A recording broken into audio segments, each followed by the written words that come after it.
Hello students, मैं श्री दीपचंद चौधरी महाविद्यालय ललितपुर से आज मैं आपको जो प्रौढ़ावस्था होती है, एडल्टहुड, जो कि एडोलेसेंस यानी किशोरावस्था के बाद से स्टार्ट होती है।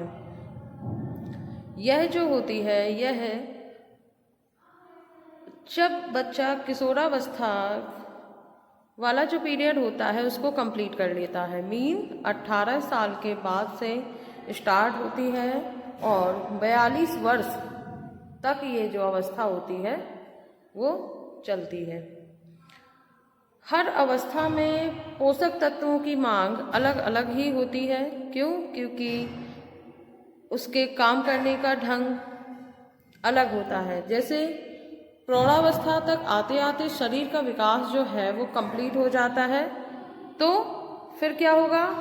प्रोटीन की मांग सिर्फ इसलिए होती है कि शरीर में जो टूट फूट हो रही है या जो कोशिकाएं बन रही हैं या जो टिश्यूज़ हमारे ऊतक होते हैं उनमें जो टूट फूट हो रही है उसको ठीक करने के लिए, नए ऊतकों के निर्माण करने के लिए, इन सब चीज़ों के लिए ही प्रोटीन की जो है ज़रूरत होती है।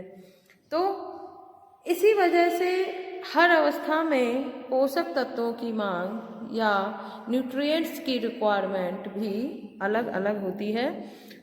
तो प्रौढ़ावस्था में क्या होता है कि जो व्यक्ति है वो काम करने के लिए तत्पर होता है। वो कोई ना कोई जॉब या कोई ऐसा वर्क करता है जो फिजिकली वर्क भी आता है, मेंटली वर्क भी आता है। तो उसके अकॉर्डिंग जो है डाइट प्लान बनाया जाता है और आपके एग्ज़ाम्स में आपके यूनिट वाइज जो आपका डिवाइडेशन किया गया है या डिवाइड किया गया है उसमें हमारा एडल्टहुड भी जो है आता है। तो प्रौढ़ावस्था में जो पोषक तत्व यानी न्यूट्रिएंट्स तो आपके वही हैं। आपका प्रोटीन, आपका फैट, लिपिड्स जिसको आप बोलते हैं। इसके बाद हमारी बात आती है आगे कि जो आपकी कैलोरी के लिए जो है ऊर्जा के पोषक तत्व में आपके फैट एंड कार्बोहाइड्रेट आता है। शरीर की सुरक्षा को लेके और शरीर के निर्माण को लेकर के आपका खनिज लवण और विटामिन्स आते हैं। तो इन सभी पोषक तत्वों की क्या क्या रिक्वायरमेंट होती है और किस तरीके से इन्हें डिवाइड करते हैं तो वो देखते हैं। तो सबसे पहले क्या होता है, एक होता है कम क्रियाशील, एक होता है मध्यम क्रियाशील, एक होता है आपका उच्च क्रियाशील। यानी क्रियाशीलता के आधार पर जो है हम उसको डिवाइड करते हैं। जो इजी वर्कर है, इजी वर्कर में वो लोग आते हैं जो मेंटली वर्क ज़्यादा करते हैं और फिजिकली वर्क ना के बराबर करते हैं, जैसे साहूकार होते हैं, इस तरीके के जो लोग होते हैं। दूसरे आते हैं मॉडरेट वर्कर। ठीक है, इन सैलरी वर्कर में ये होता है कि इनमें वो लोग आते हैं जो मेंटली वर्क के साथ साथ थोड़ा सा ज़्यादा फिजिकली वर्क भी करते हैं। ऐसे लोगों में टीचर्स आ जाते हैं और इसी तरीके के लोग जैसे शॉपकीपर, दुकानदार वगैरह जो हैं वो इसमें ही आते हैं। इसके बाद आता है आपका हैवी वर्कर। हैवी वर्कर में वो लोग आते हैं जो मेंटली वर्क करें या ना करें लेकिन फिजिकली वर्क बहुत ज़्यादा करते हैं, जैसे कि क्रिकेटर्स, मजदूर, इस तरीके के जो लोग होते हैं वो काफ़ी हैवी वर्कर होते हैं। तो सभी की रिक्वायरमेंट अलग अलग होगी। तो बात करते हैं हम कैलोरी से, क्योंकि सबसे बड़ी चीज़ होती है काम करने को लेकर के कैलोरी। क्योंकि हर एक चीज़ में कैलोरी होती है, चाहे वो कोई भी खाद्य पदार्थ हो, बिना कैलोरी के उसमें कुछ भी नहीं होता। तो सबसे पहले बात करते हैं कैलोरी। तो कैलोरी को हम किलो कैलोरी में ही देते हैं। तो हमें कितनी कैलोरी उसे देना है, जैसे कि कोई आपका कह सकते हैं हैवी वर्कर है तो सबसे पहले हम अधिक क्रियाशील प्रौढ़ पुरुष की बात करते हैं। महिलाओं के बारे में अलग बताएंगे। आज हम किसकी बात कर रहे हैं? प्रौढ़ पुरुष की। ठीक है, एक मेल पर्सन की जो कि कैसा है, एडल्ट है। तो उसके लिए जो कैलोरी है एक हैवी वर्कर के लिए वो होती है 3800 किलो कैलोरी। तो इतनी कैलोरी जो है उसे पर डे देनी चाहिए, ना तो इससे कम और ना ही इससे ज़्यादा। तो 3800 कैलोरी हमें देना है उसको पर डे। प्रोटीन हमें कितना देना है, तो 60 ग्राम प्रोटीन जो है उसके लिए सफिशियंट होता है, क्योंकि एडल्ट में शारीरिक विकास हो चुका होता है। तो इसमें ये किया जाता है कि पर बॉडी वेट के पीछे हम 1 ग्राम प्रोटीन देते हैं। यदि कोई व्यक्ति 60 किलोग्राम का है तो हम उसे कितनी देंगे पर डे प्रोटीन, 60 ग्राम। यदि वह 70 किलो का है तो हम उसे 70 ग्राम प्रोटीन देंगे, यानी पर बॉडी वेट के अकॉर्डिंग हम 1 ग्राम प्रोटीन जो है उसे देते हैं। इसके बाद बात करते हैं कैल्शियम की, तो कैल्शियम 0.4 ग्राम बहुत सफिशियंट होता है। आयरन हम मिलीग्राम में देंगे 28। विटामिन ए माइक्रोग्राम में दिया जाता है 600 माइक्रोग्राम। विटामिन B1 जो है वो मिलीग्राम में जाएंगे। विटामिन B2, विटामिन B3 ये सब मिलीग्राम में दिए जाते हैं, क्योंकि विटामिन B कॉम्प्लेक्स में B1 थायमिन होता है, B2 आपका राइबोफ्लेविन होता है और B3 नियासिन होता है, और ये सभी जाते हैं 1.6, 1.9 एंड 21। इसके बाद बात करते हैं फॉलिक एसिड की, तो फॉलिक एसिड जो होता है वो हम माइक्रोग्राम में देते हैं, 100 माइक्रोग्राम सफिशियंट होता है। विटामिन B12 यानी साइनोकोबालामिन ये हम 1.0 माइक्रोग्राम के हिसाब से हम उसे देते हैं एक अधिक क्रियाशील प्रौढ़ पुरुष को। इसके बाद विटामिन C जो है वो हम मिलीग्राम में देते हैं, और 40 मिलीग्राम एक प्रौढ़ पुरुष के लिए सही एक मात्रा है। विटामिन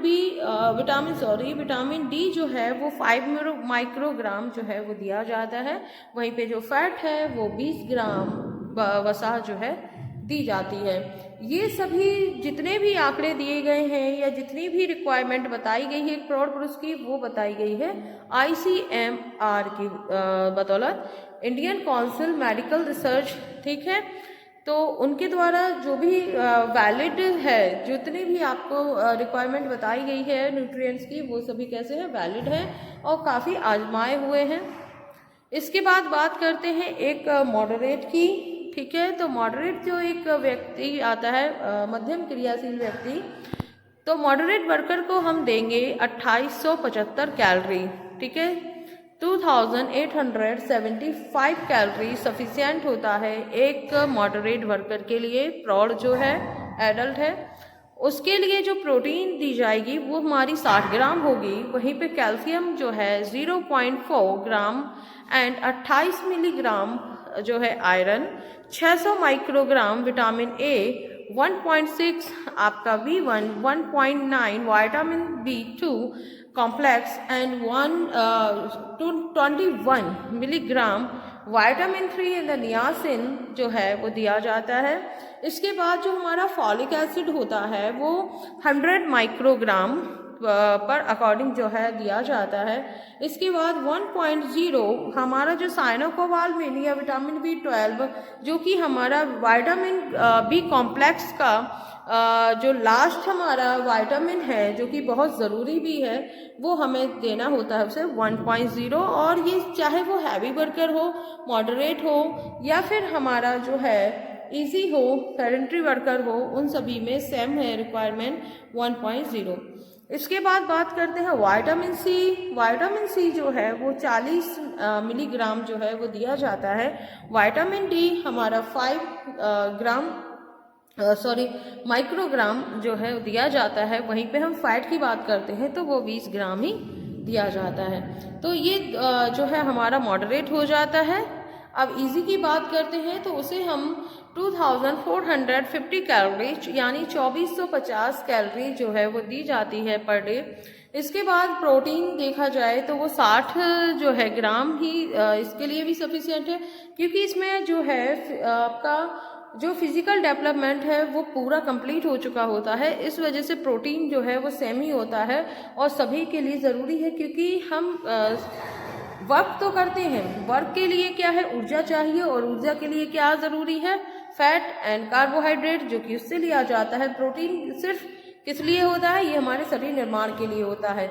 जब हम कोई कार्बोहाइड्रेट वाली चीज़ नहीं खा रहे होते हैं तब उस टाइम पे जो प्रोटीन है उसमें से नाइट्रोजन जो है वो साइलेंट होकर के क्या करता है, फिर वो एनर्जी देता है। लेकिन चूंकि आप फैट भी ले रहे हो और कार्बोहाइड्रेट वाले फूड प्रोडक्ट भी आप जो है ले रहे हो, इसीलिए प्रोटीन की जो रिक्वायरमेंट है वो सेम हो जाती है। कैल्शियम की बात करते हैं तो 0.4 28 जो है आपका आयन मिलीग्राम में जो है दिया जाता है। इसके बाद विटामिन ए वही 600 microgram, vitamin B1 1.2, B2 1.4 and इसके बाद जो विटामिन 3 है उसकी मात्रा जो है वो घट जाती है और 16 जो आपका मिलीग्राम वो दिया जाता है। Folic acid 100 microgram, vitamin B12 1.0, 40 milligram आपका विटामिन सी दिया जाता है एंड 5 जो है माइक्रोग्राम आपका विटामिन डी दिया जाता है। वहीं पे फैट की बात करते हैं तो वो हमारा 20 ग्राम पर डे जो है फैट का दिया जाता है।